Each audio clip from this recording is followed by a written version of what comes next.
Wake that ass up. Early in the morning. The Breakfast Club. Morning, everybody. It's DJ MV Angela Yee, Charlamagne the Guy. We are the Breakfast Club. We got a special guest in the building. We got the #1 album in the country. #1 album in the country. Hey, Boogie. Yeah. What's up, sir? Welcome. Shit, man. Same old. What's going on? Album out right now. You got a little daddy stress on your face today, this morning, Yeah, man. my daughter getting me mad right now, man. How old is Why? He's trying to make her not cry. Yeah. How old is she? She about to turn 2 on Valentine's Day. Why she got you mad? Cause she crying? It's a whole lot. I don't even want to talk about it right now. She's wild right now. She's only baby. 2.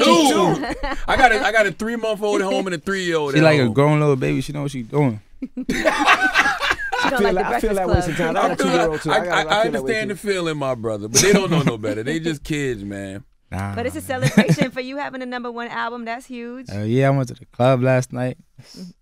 Went wild. How's Seems it like feel? you don't get excited Shout out to over Spade anything. King. Nah, that's my, like, I get motivated from things. I just started working harder after I just went #1. I went to the studio too. Went crazy again. And recorded another song just to celebrate. Yeah. I love doing that. Just recording, so why not? Were you disappointed? How did they break it to you? Did they say, "Look, hey Boogie, you sold 823 physical copies"? Nah, They they hit you told that me. with that first. Nah, they told me I sold 90,000 units Okay. in a week. And they told me I sold 58,000 units in the second week. Then they told me I sold 58,000 units in the third week. And then they told me I got like almost 100 million streams. It's crazy. Streaming is fucking taking over. Yeah, absolutely. Physical copies don't matter like that. Nah. It's really about Yeah, I ain't even sell those. I don't even got those. I don't even know what Type he's selling. shit. at Who got a Digital CD download. player? I got no CD player. Somewhere in this world, though, I believe they do. somewhere in this Somewhere world. in this world, I I'm have one sure. in my car still. Really? It's in the car, like it came with it. Nah, I'm I don't own a dead. CD, but I don't even think I got one. Now, with your first single, you took a part of Michael Jackson's joint. Mm-hmm. Did you have to clear that? I've been waiting forever to clear that shit, man. Like Oh, so this almost was a done year. a long time ago. Yeah. Almost a year now. I've been working on that. I ain't been working on the song, but I've been trying to clear it for like a year. And when I finally cleared it, I felt like, damn, I got all these other songs now. I dropped the whole hoodie season on them. Feel me? And that's when you called yourself the rapping Michael? Why not? Not the whole package for me, but just the voice. I feel like sometimes it compares. I feel like if Michael Jackson was a rapper, boom. it'd be you. It'd be you. Yeah. How much You does do that look like a cost? black Michael, though. You got a I little like black him. Michael resemblance. Facts. How much does it cost to clear a sample like that, though? That has to be pricey. A Michael Jackson sample? And it's free. It was free? Yeah. How? It did, right? Really? Yeah. Michael Jackson kids with fans. I fuck with you. I fuck with you. You know what's crazy though? You would think that they took all the fucking percentage, whatever. But it did right though. Really? Definitely did right though. They Appreciate probably like them the for that. song. Word, that's what I was saying. They gotta like the His song. kids a probably lot. like it, yeah. If they would have wanted 100%, would you have given it to them? Yeah, hell yeah. 'Cause you make I got money to back off clear the that. shows and stuff. Yeah. I mean, I could drop that, clear that, run it for me, run the tour real quick, run it up. You work a lot, like in Yeah. the studio. You have so much music, so much content. Like, how many songs did you make before you put this album out? Because it's a nice, lot of tracks on there as well. I would say I made over 100 songs during the process, but the process was a whole bunch of processes. It started like with an EP I was gonna make, a whole album I was gonna make before, another project I was gonna make, and I still got them sitting to the side, and I'm just scrambling with them. But I made like 30 songs in the last month that hoodie season deadline was. So out of those 30, I picked 20, and 2 of them was old songs, OD and Pull Up. And after that, it's just automatic. It's 1 through heat. Why so many songs? Well, 20 is a lot of songs. Cause I feel like I don't got no gimmicks, so I gotta make up for that and give them enough music to take care of that, you know. And I don't want to do no gimmicks. I want to just be myself, and I want people to accept me for that shit. You don't want to get online and troll people and yell and scream and do crazy antics to Nah, get that's not attention? that's not my image type shit. Like, I'm just keeping it cool, sitting back and letting everybody. I'm watching everybody do that, watching everybody fight and shit, and just let me sit back and laugh. All right. Did you feel less stress or more stress putting together this album?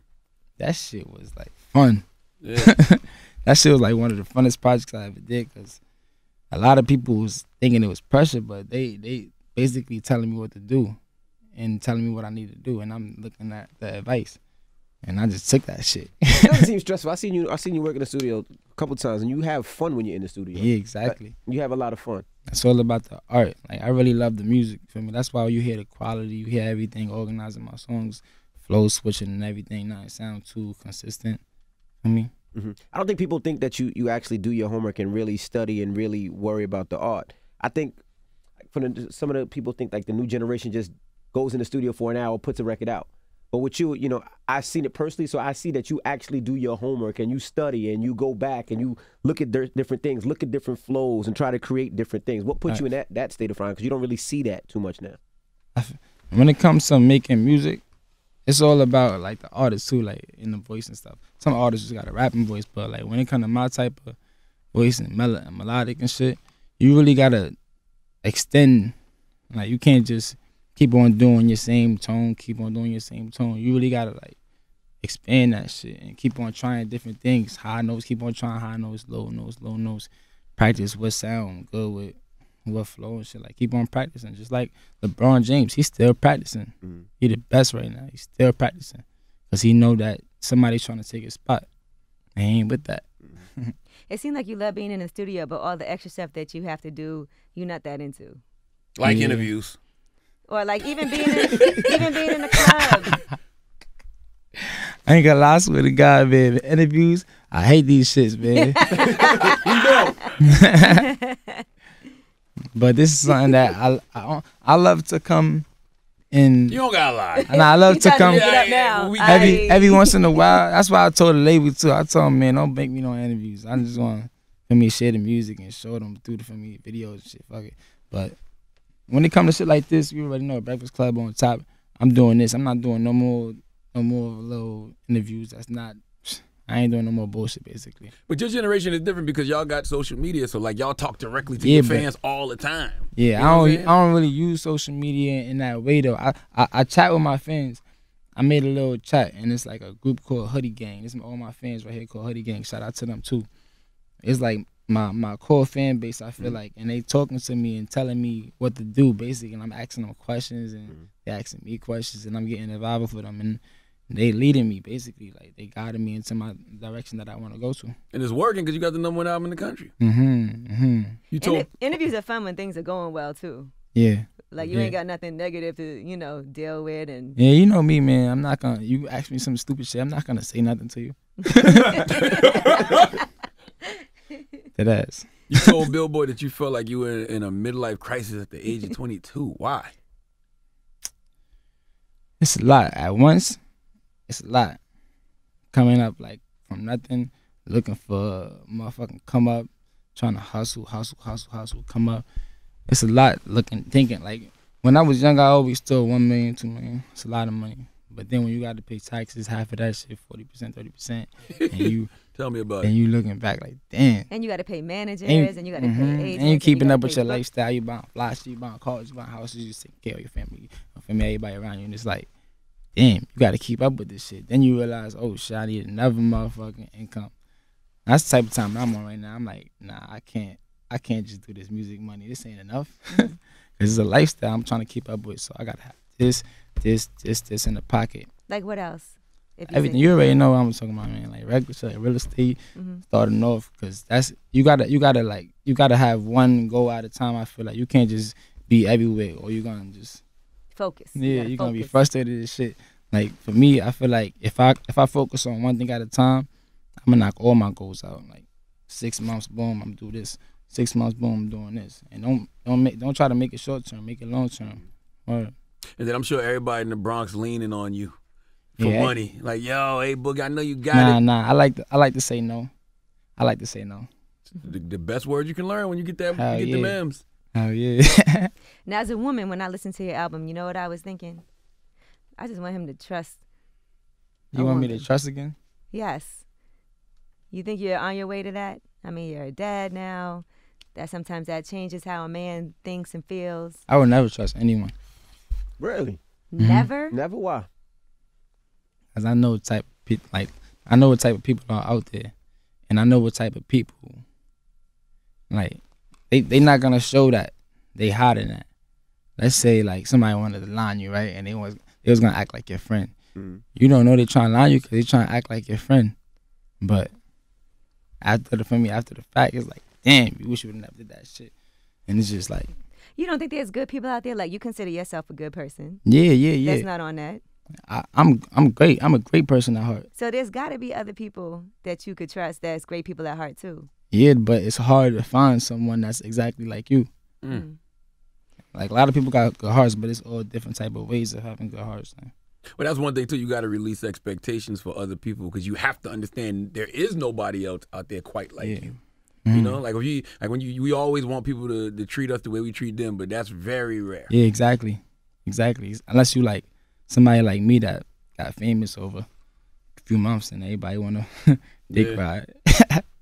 So Has it been that bad? Like, really, things happening to you that really make you feel that way now? Nah. I don't feel bad about it. It's just that it just gets annoying. You know how something don't bother you until somebody keep on explaining it to you over and over and over and over, and then it get annoying that they explain it over and over. That's the type of shit that goes on when you get famous. Like you get up out the hood. A lot of people say, you changed, you left the hood. How I changed because I left the hood, nigga.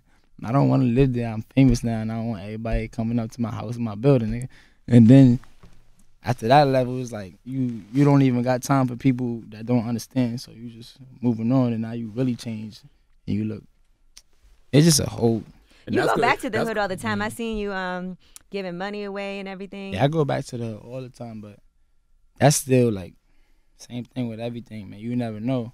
That's why I say I don't trust nobody because you really never know. Bro, you in and out the hood. You don't just sit on the hood anymore. Nah, I'm not stupid. I'm not gonna stand on the corner. Like one time you said you love the hood. You love going back home. Yeah, that's when I was like just getting into that for me, just breaking through. That's why I said, and I got a new song. I was saying something like that. Like I'm still kind of attached to the streets, but I'm done with that shit.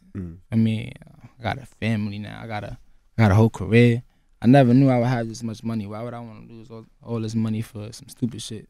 Somebody looking at me. You know, New York niggas, man. Like you walk past a nigga, you look at a nigga, they say what's good. What you looking at? Are you looking at me first? What you looking at? That's a fight right there. Type of shit, and that's the type of shit I would like to stay away from nowadays because I grew out of that type of system for me. And then when you go to the hood, it's just like like why go there and try to fit in when you born to stand out? You know what I'm saying? Like you go in there and you try to relate to everybody. You can't relate to people. But it's no also more. inspirational for the kids to see somebody who made it that comes. Yeah, that's from why I real like hard that too. I like walking through the little parks and all the kids start getting excited. Nigga, that's why you got a high bridge chain. Yeah, that's why I ride through in the Lambo in the hood and all the kids just start. I like that shit. That's the excitement right there, and it give me motivation to keep on going too. So. On Voices in My Head, you speak about having a target on your back after all the success of your first album. So, shit, it's got to feel like the target's even bigger now. Yeah, I'm glad this happened too because a lot of people slept. And that shows right there that it's not all about just gimmicks nowadays. Like, I'm real proof right here that it's not all about gimmicks. I don't do shit, for real. And I did 90K units in a week over streams. People ain't buying, but the motherfuckers is listening. I guess that's my type of fan base. They just like it's a different day and age. Clicking. And don't say you don't do shit, because then that's when Atlantic gonna be like, "See, we told you that you don't do enough. If you did I'm talking more." about I just do music. I'm saying like I don't do like extra stuff. Yeah, extra stuff. And what's the biggest adjustment you had to make? Biggest adjustment I had to make was with the fame, the money. Yeah, money. Just controlling my money. In the beginning, I'm a type of person that's gonna keep it a buck too. In the beginning, I had no motherfucker control. I was just wild. Every chain on. Yeah, you was buying clothes. I was going crazy. 20,000 in the store every day in Patreon, buying every mirror, just going dumb. Small clears. It's boy, man, damn, I was wild when I was like 19. And you don't even know where half that clothes is now. Word. All I got is just new mirrors now. I just gave away half my mirrors for Christmas too. I just told Mary like, yo, new shipment gotta come in.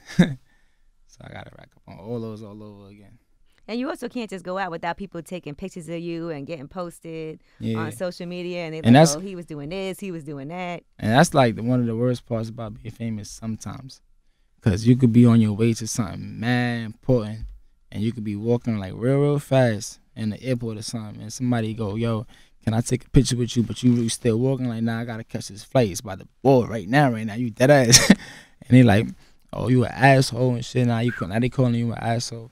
Things like that get me so mad because yes, I am a human being and yes, I do have a normal job and not a normal job. I got a job just like you and I have to be there on time. So shit like that. Like, How does being a father change you? being a father is everything to me. You got Man, one or Mella- two? One. You don't make me say two. I got one. You ain't claiming another one? That would have been on the blog. Wild right now. I can tell though because I can see you're focused on your daughter. Like this whole interview, you thinking like, why is she still crying or something? Man, she just, I love her, man. Now, with being a dad, I know you seen the R. Kelly docuseries. Did that make you think, damn, I gotta really protect her because there's predators out there all day long? Yeah, people sick out here. Like I said, people sick out here and they try to hide it. Was that good for me? Like, you'll never know. That shit crazy. Or gotta protect your family. That's why I moved out of New York. Cause nigga, you can't pop in there. You try to run up in your crib and steal your stuff in New York. But like in like places like Florida and Georgia and stuff, you get to just protect your family. Yourself. Yeah, You had a hammer. Yeah. Legally. I've been, yeah. But you can have it in Jersey. You can have a licensed weapon in the crib in Jersey. Nah, but it's not the same. It's not the same. You If can't somebody- move around with it. Yeah, like even if somebody try to run down in your crib, right, and they run out and they start running away a little bit, it's You're like, not supposed to. let's not talk about this. Man, let's right not now. talk about that. But it's a good If conversation. they that's in a- the that's your a- house. You're not legally supposed to shoot them if they're leaving. But if they turn around and you think that they have a weapon, you can shoot and defend yourself. But it's just mad. But what if they got a weapon though, and they like got their back turned, and they about to turn around, pop you? If they got a weapon, you can shoot them and say that you thought that they was turning around to shoot you. Yeah, I mean, and it's true- certain and things true- you But let's just go- hope this doesn't happen. Yeah, let's go. Sound Let's like go. it might have happened already. But It's truth just be told- it's just easier process and like It is. different. Yeah, New York and Jersey is just they not with that. And I hate to say it, that's what you got money for, right? Because if you're in the house with your family, you ain't thinking about all that shit. If he turn around this and that, you just defending yourself. you defending I don't yourself. care if you turned around, word, but I'm not gonna go through that. So let's go. Now I remember seeing you perform at the Garden super early on, like opening up for Drake Yeah, shout out to Jersey. on yeah. that huge stage. What was that experience like, and what's the difference between then and now? Like the progress. Well, I was like that a you've kid. made? I felt like a kid still back then. Well, that's how I felt like. I looked up to Drake. And I still look up to him. I ain't gonna lie. I'm gonna keep it a buck, but like then Soulja it was Boy, though. different because Soulja Boy was just here. He said he's talking crazy. he said Drake learned from him. You agreed with Everybody learned from Soulja Boy. That's crazy. See? Everybody. That's real. No, I be wanting to know, is that true? Like, cause Nah, I fuck with you, bro. I kind of feel that way, but I don't know how it affected your generation. You know what I'm saying? Like your generation is like. Nah, you a know couple one thing I generations could say though removed about Soulja Boy though, in the beginning with that you say Soulja Boy, he changed the internet with Yes, that. he You know what I did, mean? yeah. So I respect that I right give him there. that. But let's talk about Back to the Garden. You was on that stage. That was probably the biggest audience that you were in front of at that time. Yeah, and they What- knew my songs, and I was just surprised they knew my songs at the time because I was still coming up. SoundCloud rapper, I felt like still. And You feel like New York has your back. yeah, I felt like I was up because nobody was for me coming up in New York. And I was there. I was the only one there, for real. You and Young M.A. at the time. Young M.A. had that one record at the time. I forgot. I remember like last year. That's when I had my shit. And she had what was the first record? Ooh. Yeah, Ooh, Yeah. yeah. I'm smiling. I remember last year you said 6ix9ine was the king of New York. And you He was when I said that like in a respectful way because of his numbers, and me and him have different lanes though. Like you always got to look at it like that too. I mean, I'm not, like I said, I'm not a gimmick person, and I'm more of a music person. So like so. You're the introvert. He's the Yeah. outlandish extrovert. Yeah, so he the wild boy. That's like my partner in crime right there. To be honest, to be straight, that's my partner in crime. Like anything we do is going. Anything we do. Did you think that he would end up in the situation he's in? Man, I don't know, man. But what free that man, bro. Have you been keeping in contact with him? I ain't get to yet. But me and him got another song coming on. Fire. Now, what about Kodak Black? Kodak Black was screaming one time at you guys, and he said that y'all did get a chance to chop it up after his outburst. Yeah, everything was straight with that word. How did that conversation happen? Because you were one of the first person to start messing with That Kodak on his conversation side. was beautiful. beautiful. Who made that happen? Was that an Atlantic thing? Like, look, y'all Nah, on the that same label? Or? Nah, Atlantic, they don't control stuff like that. We control stuff like that. It's up to us as young for me. That wasn't even about nothing really, though. It wasn't. It was just about, like, I don't like internet stuff, too. And when it started getting on the internet, and that's just started getting low for me. Frustrated, but I got over that. You don't be wanting to be for nobody anyway. You just trying to do your music, mind your business, get your money. Yeah, man. Like, why? I feel like anybody that want to have beef with you don't got more money than you. And why I'm beefing with somebody because they don't got more money than me and they want me to come down. A lot of people is like that. That's why I don't respond to nothing. I just, all right, cool. I just kill them with success. Shit on them. How was it working with Future? I know you said that's your favorite artist. Facts. It was a blessing working with him, and I was just in this documentary the other day too. We were too. Oh yeah. Matter of fact, I think I beat y'all. Yeah, I came in the last minute, but I think I beat y'all. I'm always late to everything. Y'all know. I got there late too. So what did he teach? Did you learn anything from him? Or? It's crazy because I feel like he's going through the same thing that I'm going through without me even making it that far. Cause you see how he say. You was listening. He took a break from music for a year. But that was like after 5 years.